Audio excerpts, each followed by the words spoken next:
Welcome to CCA. I just have a little note here reminding every one of you to turn down your cell phone, please. I am Sandrine Lebar. I'm the chair of Industrial Design Department here at CCA. And tonight I have the great honor and pleasure to introduce our guest and renowned fellow designer, Ayse Birsel. Ayse was born in the city of Izmir, also known as Smyrna, in Turkey. She studied industrial design in the Middle Eastern Technical University in Ankara. Then a Fulbright scholarship brought her to the Pratt Institute in New York for her master's degree. She later co-founded the New York-based design studio Birsel plus Seck and has partnered with leading brands such as Herman Miller, Hewlett Packard, Nissan, Target, among others, while receiving numerous awards over her work. My personal connection with Ayse would take us back in time. I first discovered her work and her design philosophy as I was myself a design school student in Europe, and she was a young professional, one of the very few women in industrial design. She had, among multiple other awards at the time, won a VIA Award, which is the French Furniture Industry Syndicate, for the Water Room, which was her Pratt Institute master's thesis project. Through that particular project, she completely reinvented the bathroom experience, away from obsessing over furniture or product and towards a pure, blessed expression of the pleasure of bathing. Following her career and award-winning work, I remember being highly inspired by her design solutions, but also by her sketches. The clarity of her design thinking and philosophy, highlighted by the fine line drawings. I hope she will share some tonight. Which were so different in expression from the norm of ID sketching at the time, yet so successful in conveying a new concept. So years have passed, and even more so than before, I would expect tonight a very inspirational conversation in tackling the most important project of all, designing our lives. So now please join me in welcoming Ayse Birsel, presenting her design process and new book, Design the Life You Love. Thank you.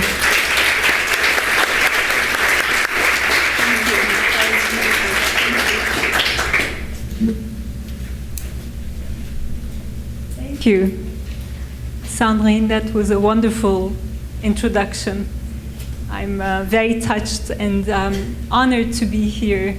What a privilege. Almost a full house at CCA. Thank you for coming. So let's get started. I think I need...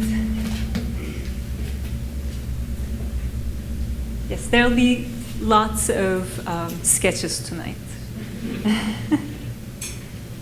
Starting with this one. So I did grow up in Izmir, Turkey, and I come from a family of lawyers, and I was going to follow in the family tradition until I realized that I love drawing and thought, well, maybe I should do architecture.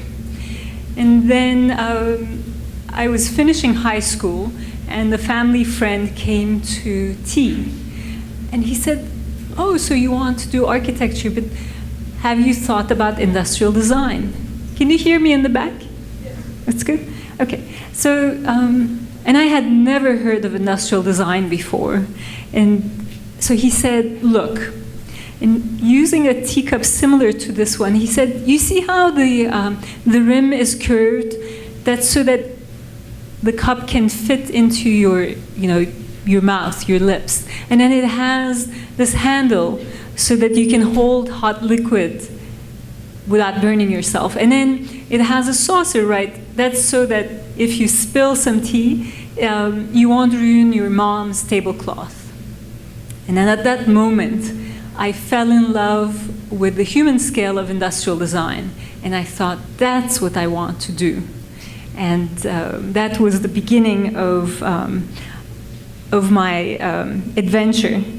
And so then, as Sandrine mentioned, I came to Pratt Institute, and I want to today share with you the very first exercise that we did at Pratt, my first class, first hour, and it's the first exercise in the book as well. It has become one of my creative habits.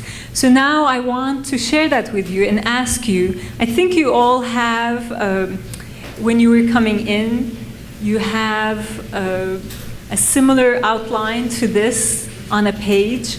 So if you will take out a pen. Anybody who needs a pen? Let's see. There are some pens that... Thank you. And anybody who has an extra pen, maybe you can share with your neighbor.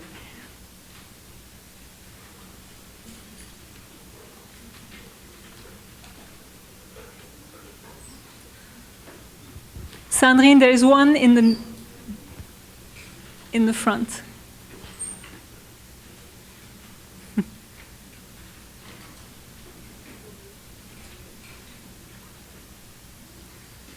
All right, so here's the thing. When we did this exercise, our professor asked us to turn to each other and to draw each other. And I'm going to ask you exactly the same thing. If you would turn to your neighbor and draw them in 3 minutes. Yes, yes, yes, that's what we're doing. Okay, no exceptions. Everybody needs to draw. So who needs a neighbor? A matching? I can do a matchmaking here. Cool. I think everybody's covered. And look, you have 3 minutes, so no masterpieces, okay? I know you're all creative, but there's only a little trick to drawing a face. Remember that the eyes go in the middle. Everything else you can wing. All right.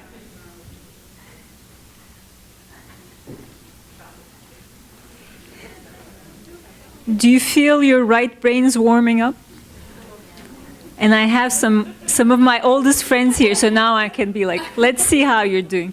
Wait, Doug, what are you doing? You're done? All right, so Milena, you're done with it already. Okay, wow, beautiful. That's the idea. Yes, this is not for art students only. This is for everyone. And you're doing very well, actually. Maybe you should consider becoming an artist. Wow. Beautiful.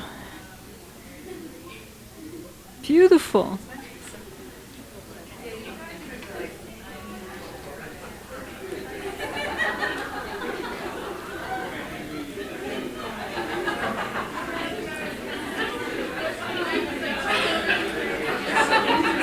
Oh my. I have to take a picture of that. Hold on. Wait. May I take a picture? All right.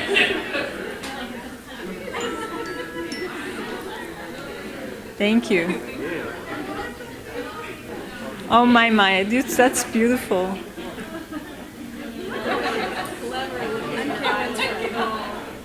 Cameron's friends. Oh, great. Nice to meet you. Thanks for coming. And you wanted to say hello, but I couldn't say hello. Merhaba, çok memnun oldum. Şaka ediyorsun. Çok teşekkürler. Çok memnunum. Görüşmek üzere. Okay, so the time is up. Wow, beautiful. Beautiful. That's professional. That's a masterpiece. I told you no masterpieces. Okay, beautiful. Wow, Defne çok güzel olmuş. That's cool. All right, I think we have a warmed up audience here. All right. No, now, okay, I said no masterpieces, but you guys have done great. And could you sign them, please? Yes. And then hold them up for me. And I want to take a group picture, but you're not going to move. Hold on. I'm going to pause my microphone.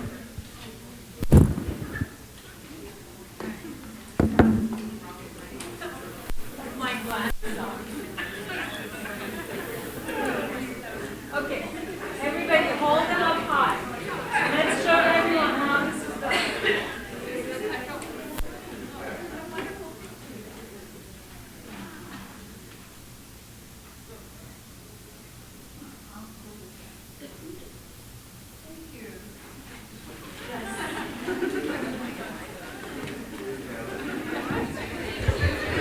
All right.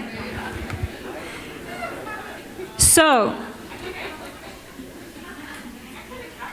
now, that was just to warm up your right brains, okay?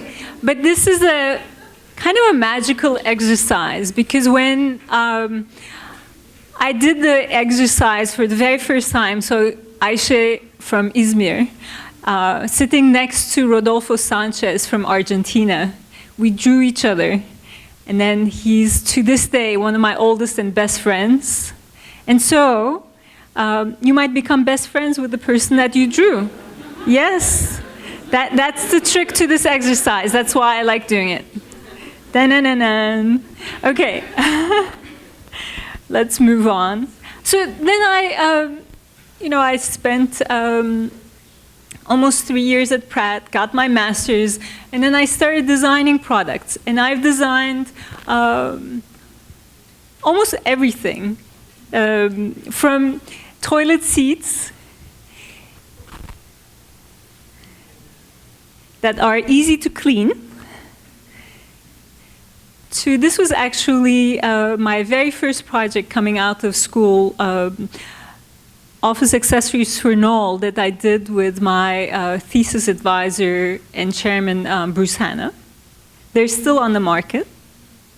And then if you go to Target today, you'll find the Giada de Laurentiis collection that we designed, about 50 products, different kitchen gadgets and tools and pots and pans, and the potato peeler is $7.99. And it's one of the best potato peelers, I've been told. A good bargain. And then office systems for Herman Miller.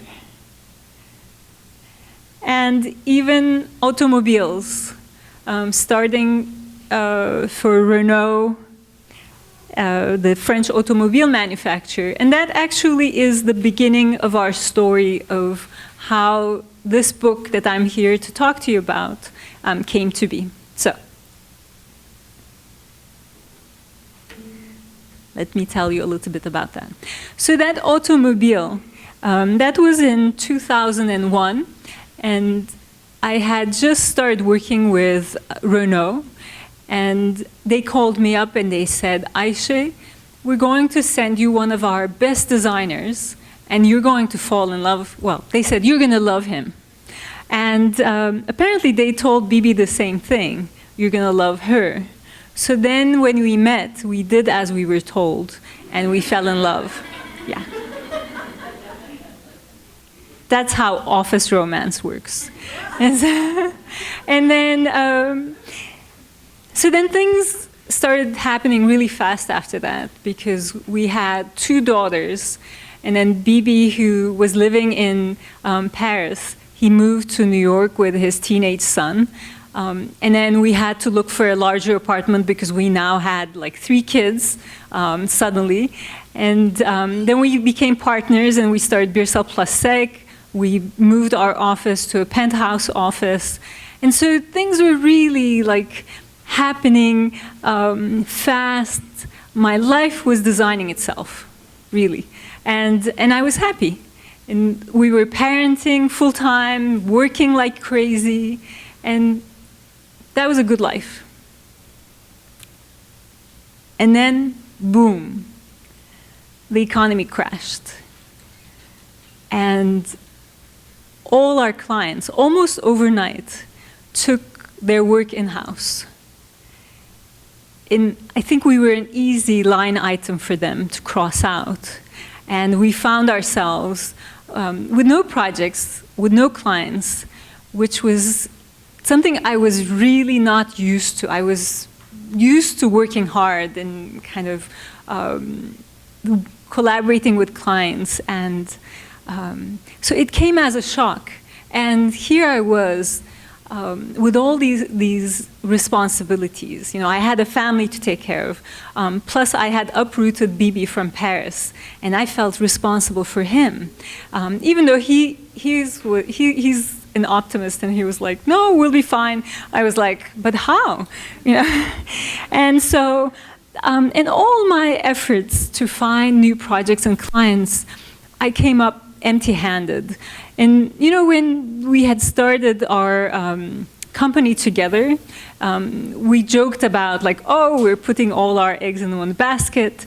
But at the time, it felt very romantic, you know. And I had never thought that on the bottom of the basket would fall off. So, well, at one point I thought, okay, well, I need to do something different.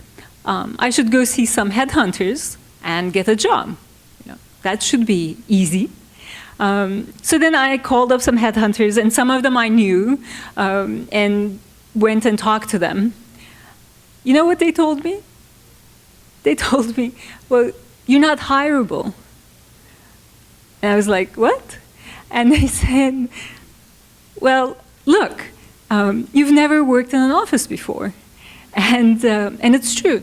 You know, I was very lucky. I came out of school. I had the Knoll project with my teacher, and then got the taste for like being my own boss. And then I got projects, and I learned a lot of things just myself on the job.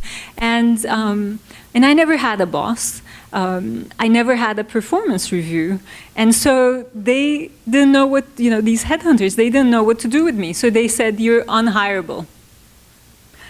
And I was like, okay. Well, it's kind of awful when people whose very job is to find jobs tell you, you know, you're no good.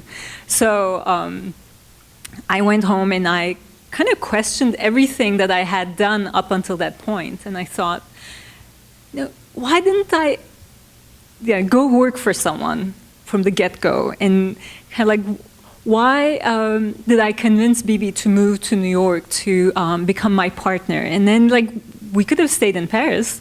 Childcare is free. Insurance, health insurance is free. Schools are free. You know, what was I thinking? And of course, I thought, why didn't I become a lawyer? So, and yeah, the classic, right? And so then, while this was happening, and I was totally out of my element, Leah Kaplan, who is one of my oldest and dearest friends, but also collaborators. We joke about working together since we were kids, and she could see, you know, the state I was in, and she said, you know, Ayse, you have all this time in your hands. Why don't you use this time to think about how you think? Because you think differently. And so with that, she gave me a project, and I, you know, took that project like a lifeline. And I said, all right, I'll think about how I think. You know, and I was so grateful to her for, you know, valuing how I thought. And so it was a really interesting process because I had to go into myself and kind of think about, so how do I think? What's different about it? And kind of like capturing this intuitive process. And so I wrote about it, and I mapped it out, and I sketched it, and I showed it to my friends. I showed it to Leia, and they would tell me, I'd be like, yeah, can you see that? It has 4 steps. And they'd be like, yes, but it's so complicated. I'm like, really? It was so obvious to me. So I simplified it. And until I had deconstruction, reconstruction as my process. And then 2 things happened. One, GE called. And they said, Ayse, come and talk to us about your work. And I was like, yes. So I went in and showed them our work. And at the end, I showed them, for the first time, deconstruction, reconstruction. And I said, look, this is our process. And they said, Ayse, we hope you won't be offended, but we're not going to ask you to design anything. And I was like, oh, no. But they said, we're really interested in your process. And with that, they gave us our first project in a long time, deconstructing and reconstructing value of design at GE, which was wonderful. And so, that was kind of like the beginning of the kind of starting to rise again. And then the second thing that happened was one of my old friends, Shirley Moulton, called. And Shirley, we knew each other from Women Presidents Organization. And so she was just, she wanted to see what I was up to and catching up. And we were reminiscing. And she said, do you remember that time we did this workshop and we were supposed to kind of capture our mission statement in 1 sentence, and you said, my mission is to design the life I love? And I was like, no. I had totally forgotten that. And she said, how can you forget that? I never forgot that, and none of the other women in that group ever forgot it. We talk about it. So with that reminder, I thought, actually, yes. So my life is my biggest project, and now I have a design process. Can I apply my design process to my life? And then Shirley was like, well, if you want to do that, I'll give you a workshop. Because she had just started Academy of Life, which was about learning lessons we don't learn at school. And I said yes to that too. I said, okay, I'll do a workshop. So I made it up. I made up the workshop, basically applying deconstruction and reconstruction and its steps, and created exercises. And I was my first student. I had to come up with examples. And so then one day I found myself in front of 15 people, around 15 people, interesting people, all like adults with like interesting jobs, and families, kids, parents, and I was supposed to teach them how to design their life. And I thought to myself, you need to understand, I'm very used to going to meetings, but it's about like to talk about products and like deadlines and budgets and like constraints and research, but not to, like, this was the first time I was going to show show these people how to apply design process to their lives. And I had this moment where I was like, Ayse, do you know what you're doing? And can you lead these people to something meaningful? So I have to tell you that was my first workshop, and I've done many, many workshops since then. And I've learned maybe more from those people than they've learned from me. But one thing that I've learned is that ordinary people, that's what I call non-designers, affectionately, are extraordinarily creative when given a process and tools. And these people have taken the process and ran with it courageously and have designed their lives. And so what's happened since is, like, I'll get emails or notes from them, or sometimes I'll run into them on the street and they'll grab me and they'll say, your workshop has changed my life. So you have to understand, I've been designing many products for like 20 years. Nobody got a hold of me and said, you know, that office system that you designed has changed my life. Or that potato peeler has changed my life. But this was real. Like people, and to this day, they tell me the workshop has changed my life. And actually, they have changed my life. The workshop, and they have changed my life. And my whole point of view has changed. I used to think of myself as a product designer. Now I think of myself as a designer of life. And well, you know, some of you here are product designers. When you tell people you're a product designer, often you get these kind of like funny looks. And I feel the need to explain, you know, products, like everything that you use every day is designed by a product. And then they'll say something like, oh, so you mean you style things? I'm like, no. So you're an engineer. I'm like, no. Have you tried explaining industrial design to people? But now I get to say, you know, I change the subject and I say I do this thing called Design the Life You Love.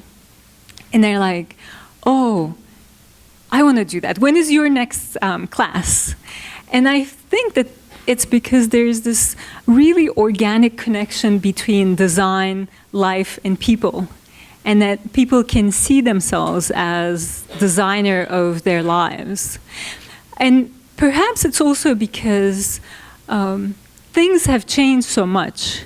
You know, when I was growing up in Izmir, and Bibi was growing up in Paris, there was like a roadmap.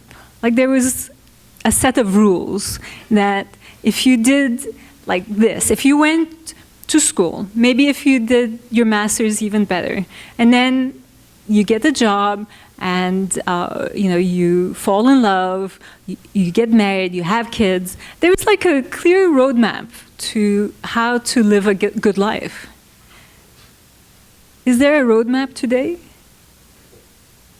There are no roadmaps. Those old rules, they've gone out the window. And so now Bibi and I have like 3 kids. I don't have a roadmap to give to them. And you know, that is a big challenge. But like in all things in design, a challenge is also a great opportunity. And the opportunity is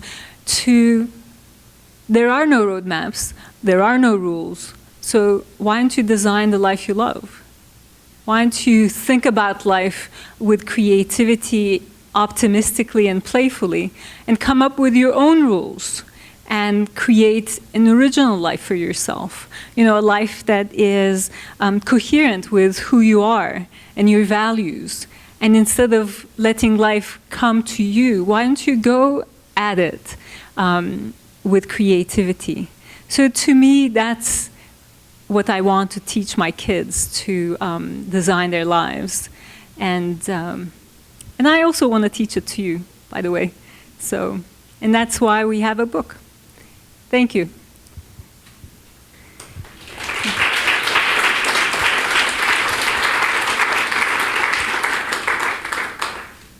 So now, may I show you some pages from the book?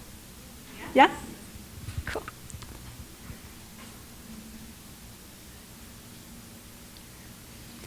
So the earlier somebody, when we were doing the drawing exercise, was saying, we're not designers. Well, this book is really for designers and non-designers. Everybody who has a life and no prior creative experience necessary. And it has the exact 4 steps of deconstruction, reconstruction that we use with our clients to design products and services. So deconstruction is about taking the whole apart, and I'll show you a little bit in the book as well. Point of view is seeing the same things differently. Reconstruction is putting it back together and making choices, and then expression is giving it form. And the process really works when you think like a designer. So what's thinking like a designer? One, we think optimistically. I know sometimes it's kind of like stupid, but it's optimistic because we always think we're going to come up with a better solution no matter how hard the problem. Yes, Doug, he knows that. And Sam, I saw you, you know that. So then holistic. We think the big picture, 360. Empathic, we like to put ourselves in other people's shoes. Collaborative, we know that 2 is better than 1. And we ask what-if questions because we're open to possibilities. And so thinking about your life requires thinking with this mindset. And so the warm-up, you know the warm-up, we did the warm-up. And it's really to get people to warm up their right brains, but also it's kind of get people over the, sometimes the anxiety of drawing. Oh, I don't draw. You know what I found out? Everybody draws. It can be a stick figure, but we all draw. It's just another language. And it's really important because when you draw, you think one way, and when you write, you think one way. You need both to design. So these are my kids, Awa and Alev, and I drew them. It's really easy to draw your kids. Just give them an iPad or an iPhone. Yeah. So then deconstruction is about kind of breaking something apart. And what I like about deconstruction is it gets you over kind of the fear of the white page. And so you do kind of like what are the basic building blocks, and then you break the building blocks into their pieces until you run out of ideas. And one thing I've learned is that, and try this at home, but deconstruct your life. You know how many pages it's going to take? Any guesses? Yeah. Caitlin knows because I have my editor in the house. Yes. 2 pages. Your whole life, that complex thing, try with all your might. It's going to fit into 2 pages, which is very empowering because you're like, oh, wow, I can control that, you know. So then the point of view is about how can we shift our perspective on things, the same things, and see them differently. And to me, this is the heart of creativity. And it's really about how can we filter information in a different way. So how about we do a point of view exercise together? You want to do that? Everybody has like a sketchbook or the other side of that white page. All right.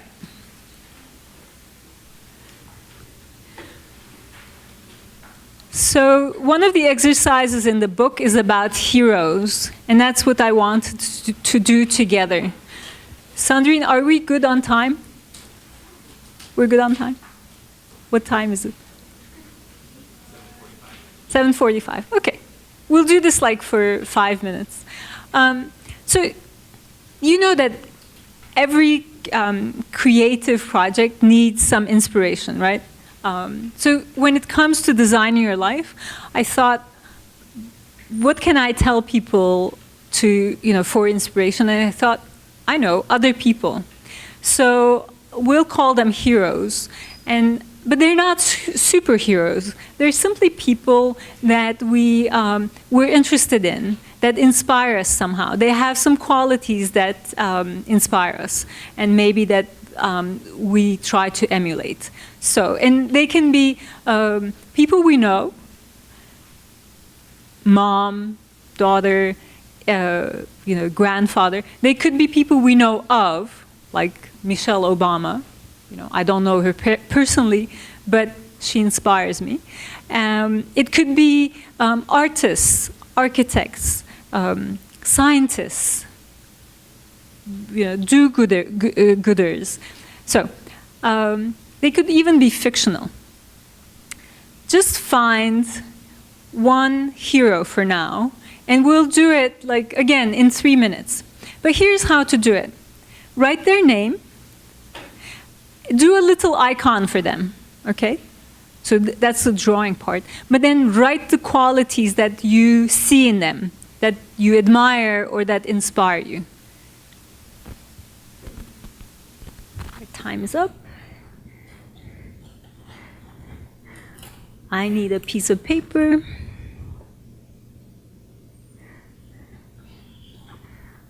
I have a piece of paper I need. Okay.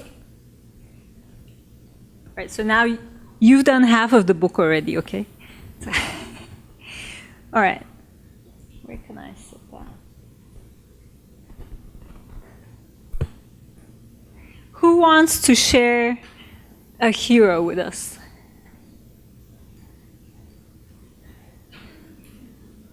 Yes.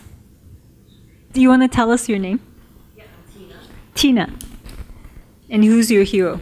My hero is Grace Jones. Ah, I like that. And why? What are her qualities? Uh-huh.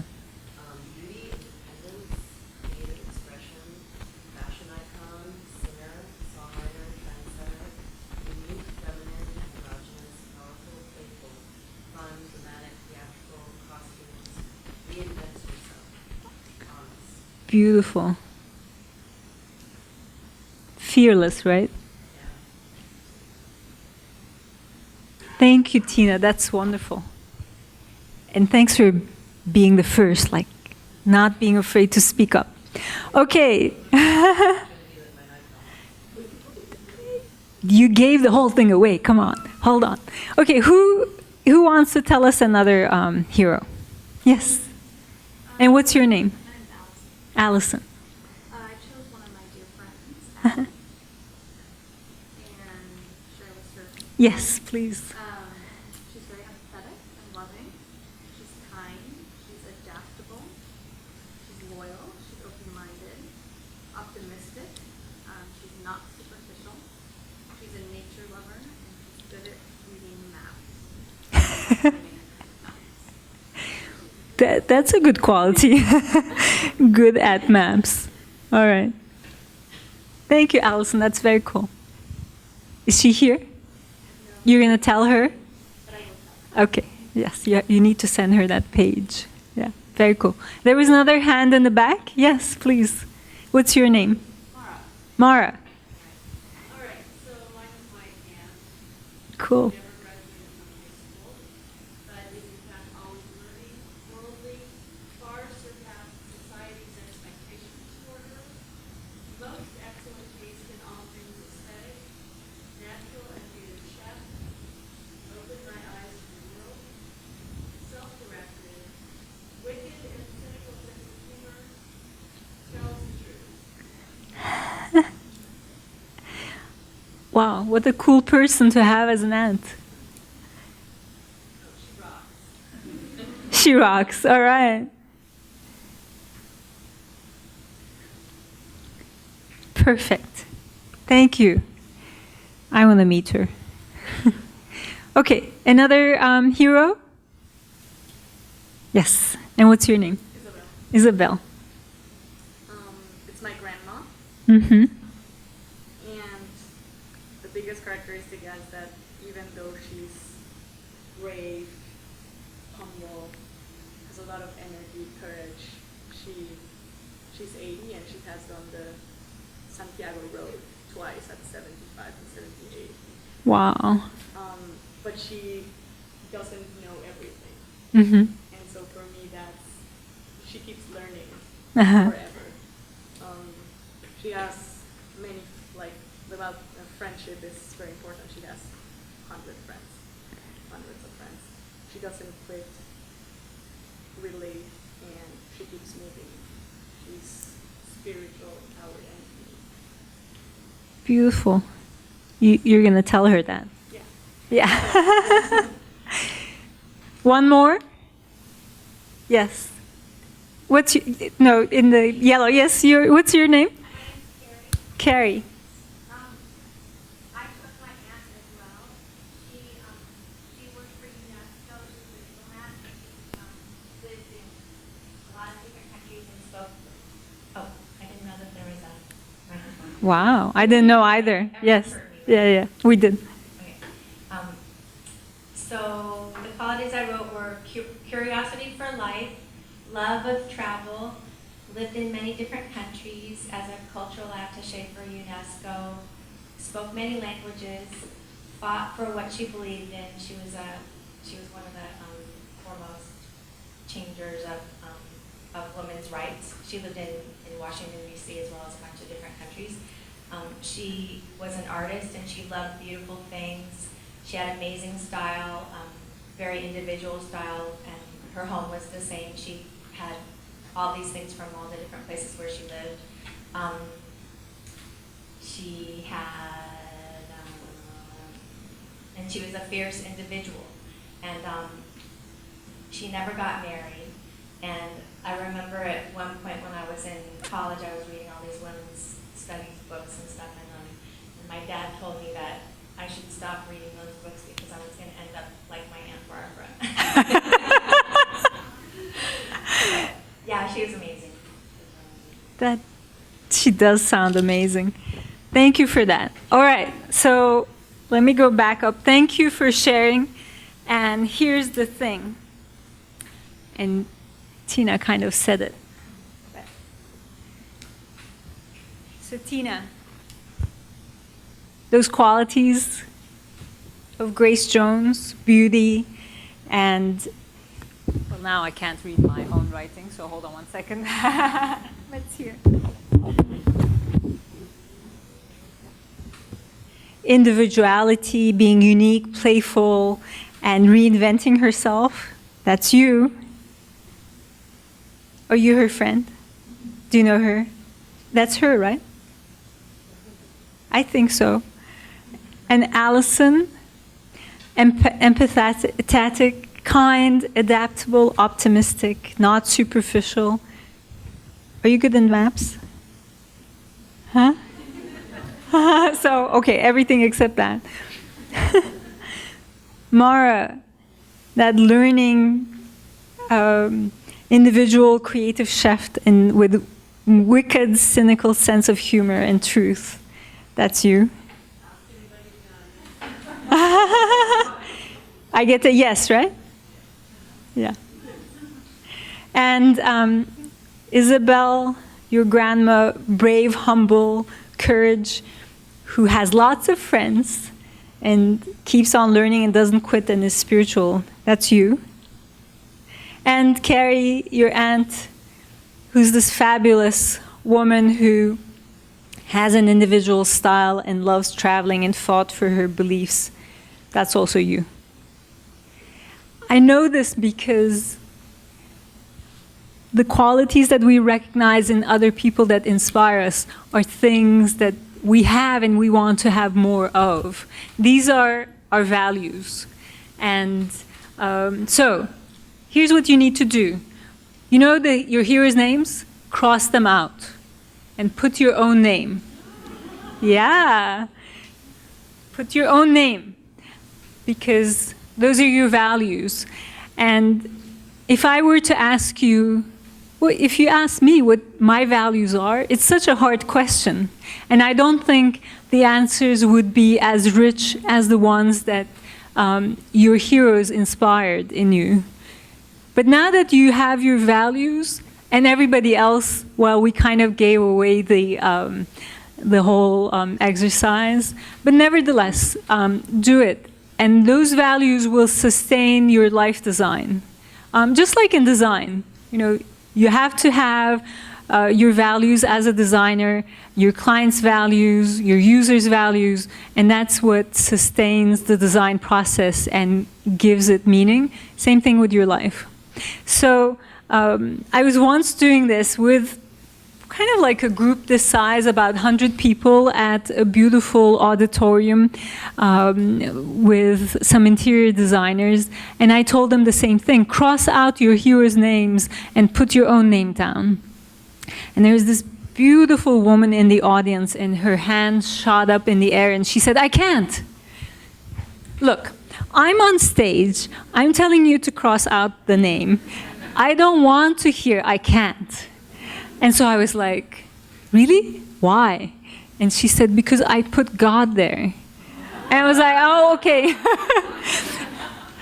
You keep that. Everybody else, yeah. But I love this exercise, and I learned so much, and I'm so inspired by everyone's heroes. And so then the next point of view exercise is around metaphors. And you'll read it, but metaphors are a wonderful way, a very kind of poetic way of thinking about our life, this complex thing, through things we know. So an example is climbing Everest. My life is climbing Everest. Gives you kind of hooks to think about, well, so what's my life? If it is climbing Everest, who's my Sherpa? Who's my mentor? And the list kind of goes on, and before you know it, you're kind of learning about and imagining the life, either the life you have today or the life you want to have and build towards that. So then the reconstruction is the other side of deconstruction. When you deconstruct something, you need to reconstruct it. Otherwise, it's really destructive. You end up with like a bunch of pieces. But reconstruction is about saying, okay, well, now you need to make choices. You can't have everything. So what are the few things that really matter to you? What are you going to keep in?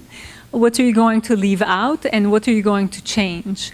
And that really is the purpose of reconstruction, is to get you, after generating all these ideas and thinking creatively about your life, to kind of do a sharp convergence into what matters, so that you can focus your energy. And there's lots of examples from people who've come to the classes and workshops, so that you have a sense of like, oh, how other people have done it and they've thought about it.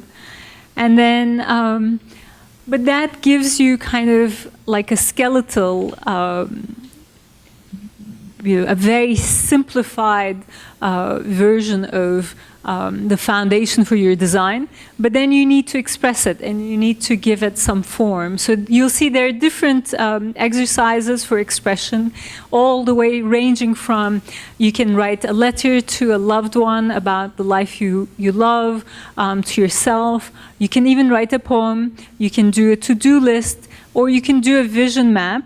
So I'll show you my vision map. My vision map says that my goal is to be the Katy Perry of Design the Life You Love.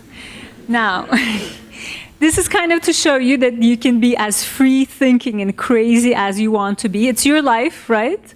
But to understand my Katy Perry example, you need to know that I have two daughters, 10 and 11 now. And so I watched the Katy Perry movie, and here's what I loved about it. I mean, she touches thousands of people through love songs. Well, I want to touch thousands of people through design. So I am not going to sing, but you know, it's so that kind of gives me a sense of like thinking differently about bringing design to a lot of people through a shared project, our life. And so then there's living the life, and living the life is like doing all these things, but then you have to prototype it. You have to try it out and kind of test it and then refine it and then modify it, just like a design project. So, and then you go ahead and live the life you designed. So that was the story of the book. And now, do you have any questions? I talked a lot. Yes? Every time I get in a car, there's nowhere to put my purse. And I always want a woman designer of automobiles. Yes. And to know, what were they thinking? So that's my question. What were they thinking? I agree with you wholeheartedly. And if Renault kind of realized the designs that we made for them, there would be a place for your purse. And it's like, because I wholly agree with you, and we kind of figured that out. But Where did you put it? I'll tell you a funny place we proposed, and that was to do like almost a pocket that goes to the outside of your door, kind of like almost like a kangaroo that you could put your bag this way. And there were all sorts of funny ideas. That one idea was about driving standing up, because when you're standing up, you're eye to eye with pedestrians. And so we thought that's how you should do it in the city, so that you respect each other. You know, pedestrians, cyclists, and drivers, all eye to eye. Because if you're looking at eye to eye, you think twice about, you know, kind of speeding up. And so anyway, yeah. Thank you. Sorry, I'm going to pass the mic around so we can make sure we can hear your question. Sure. Of the different steps that you proposed, what do you think is the most challenging, or as you were creating this as the designer, using yourself first, what was the most challenging step for you? I love that. For me, the challenge was being both teacher and student. It's much easier when somebody else tells you to do it, but to do it for yourself, that was kind of hard. I don't know what was most challenging. Because once I started doing it, part of it is what I recommend to everyone, and what I did with myself, I didn't judge my ideas. And so that made it less challenging. I just did it. Because I figure, and that's what I talk about when I say go with your gut, and you'll know when the good ideas rise to the top. So the metaphor was really interesting for me, because my metaphor is a tree, and it's in the book, you'll see. But it helped me. I was like, I know my roots are in Turkey, and that's kind of where my culture comes from, and that's my family and my early education. Then I thought my trunk is in New York. That's where I grew and got stronger and developed, designed products, developed my process. But then I was like, okay, well, so what's my future?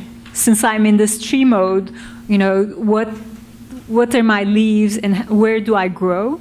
And I thought, well, Turkey, New York, that leaves me the world. So I put myself the world, and I thought, well, I need to have fruit. If I'm a tree, I need to bear fruit and have seeds and grow other forests. And that really helped me make peace with the idea that I need to share what I know.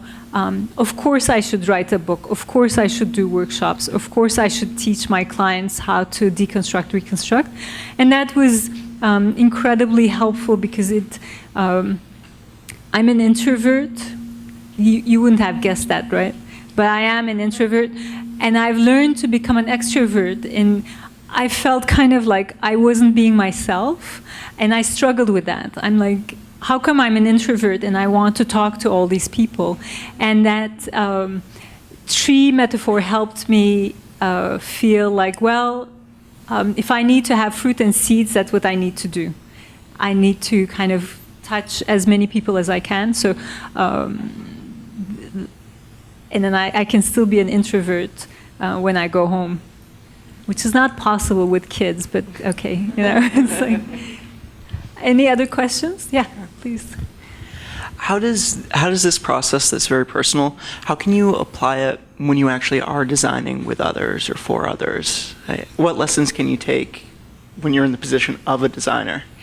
Yeah, I'm so glad you asked that, because design is collaborative. And so the book is, like you said, it's very individual and personal, but really the steps are there to be applied to life or to anything that you can design, and to share it with other people and do it collaboratively. And even for people who are designing their life, I suggest that they do it themselves first, but then we all have people in our lives, right? And once you have a good idea, go share it with the people in your life, whether it's your friends or your partner, or because you're going to need everybody to help you realize that. Just like in design, you might have the initial idea yourself, but you're going to need a lot of collaborators to do it with.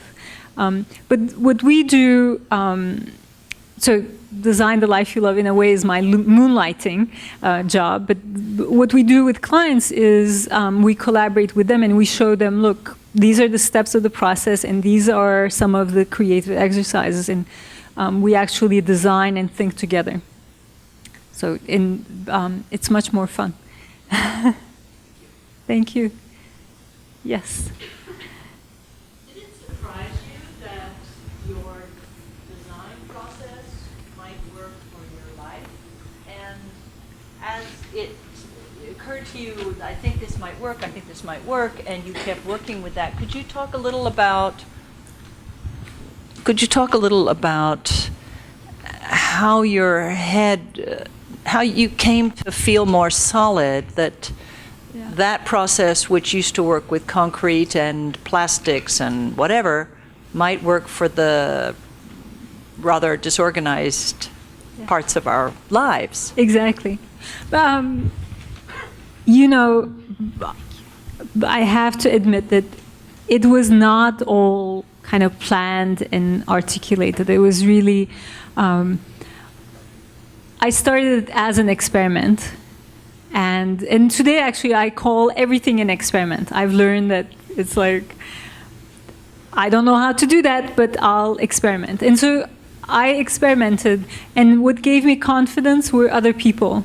The people who kept coming to the workshops, and it literally grew word of mouth. We would just like, and a lot of you get these emails from us like, we're doing a workshop. We would just send them to our friends and network and ask them, send it to your friends. And then people would come, and then they would send their friends, and then they would send their friends. And that gave me both confidence, but also a way over the years to kind of tinker with things. And I would be like, okay, there's something missing. Like they didn't understand this so well, so maybe I need another example. And then we also, I asked people at certain points to give me feedback. And some of that feedback is also in the book, where one was, for example, Ayse, when we deconstruct something, it would be great if we could analyze what we deconstructed.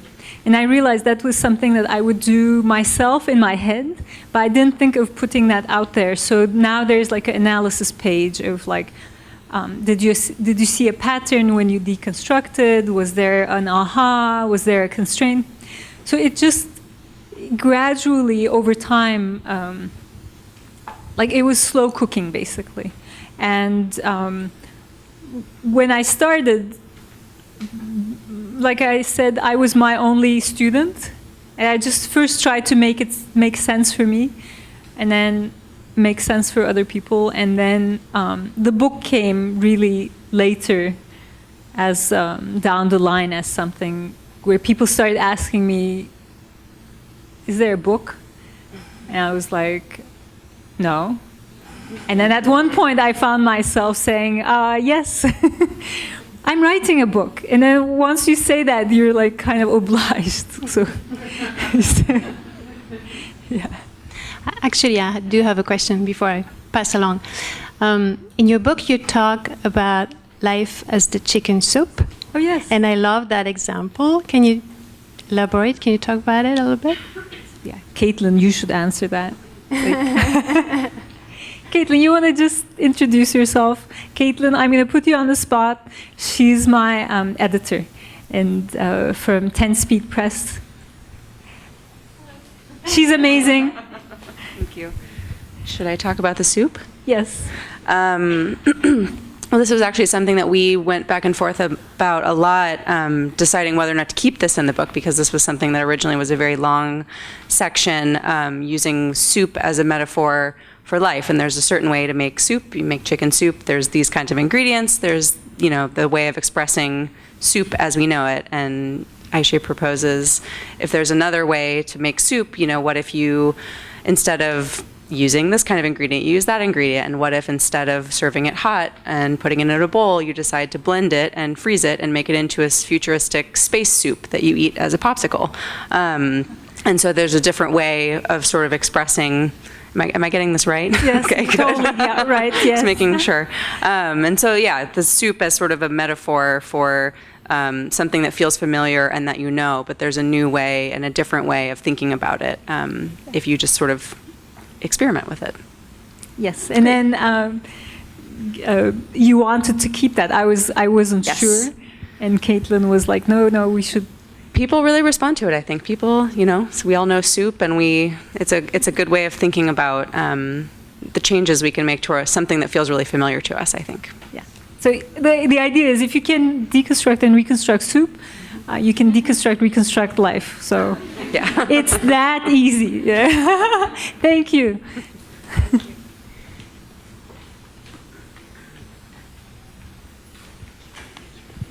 Me again. Yes. Thank you for being here. It seems like your life, like any life, I suspect, was uncertain and surprising. Yes. And so there is something about designing it that makes it maybe not that surprising. So because you're designing it to happen, but you still have to allow surprise and unexpectedness to come. So how do you, when you're designing your life, allow or leave a space for the unexpected to still surprise you and to still lead you to places that you cannot design because you cannot yet foresee? Yes. Oh, you are like your grandmother. Yeah, I think the design, in any case, is not an exact science. So it is open to adapting, and that's why I talk about like prototype it and then modify it, test it, and but specifically to surprises and unexpected events, I talk about, not in the book, but one of the design tools is catalysts. So there are always some catalysts in life that happen that are often not in our control, and they affect us in unexpected ways. So a catalyst could be, like 9/11 was a catalyst. The birth of a child is a catalyst. Changing cities is a catalyst, right? And I think acknowledging those things and kind of imagining how they will affect you and kind of foreseeing this is what's happening. And so it might slow things down or it might speed things up. That's part of kind of the holistic thinking of seeing things in the context, and in those contexts also including those catalysts is really important. Yeah, it's like obviously when the economy was going down, I wasn't doing that, so it took me by surprise. Now I try to be more aware of like, it's a. Thank you. Is there? Oh, I see Wendana.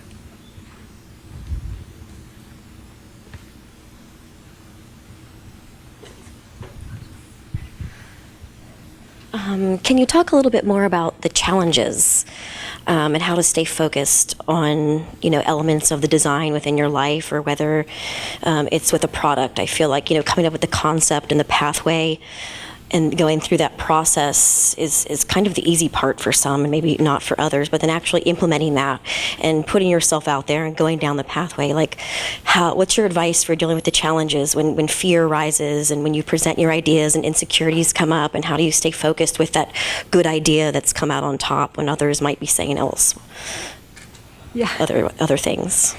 I guess any. Yeah. Yes.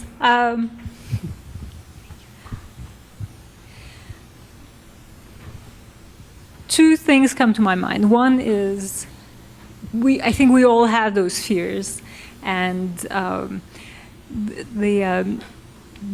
David Brooks has written a book, and in it he describes a tennis player who plays tennis very well, but as soon as she thinks about winning, she messes up her game. And he says the trick is you just need to play and do what you're good at, but not worry about kind of the winning, the being recognized, and so at moments of fear, often I think that I fear failure. It's because I'm not playing. I'm thinking of how my game is going to be perceived, and I've tried to be mindful of that and kind of slap myself and say, just play your game. The other thing is because this whole experience of designing your life has taught me that it's all an experiment. One thing I've gotten much better at is saying yes. So I used to be more like, I don't know, what's the word? Let's put it this way. I've everything that happened that I talked about, I'm more humble, and so I'm more open, and I know how to say yes. And when you say yes, things start to happen. You meet people, and you try different things. And so I was thinking the other day that I'm going to tell my kids, my daughters, just say yes. And then I was thinking, maybe I might regret that.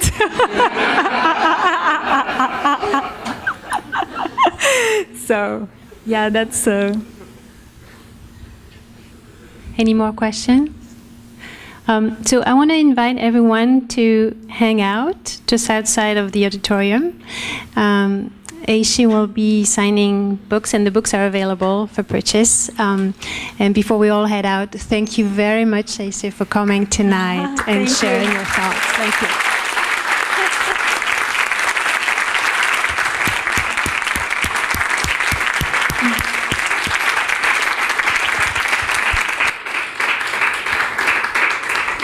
Thank you.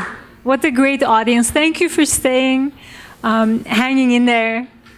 You were wonderful. Sandrine, thank you so much for inviting me. Bye-bye.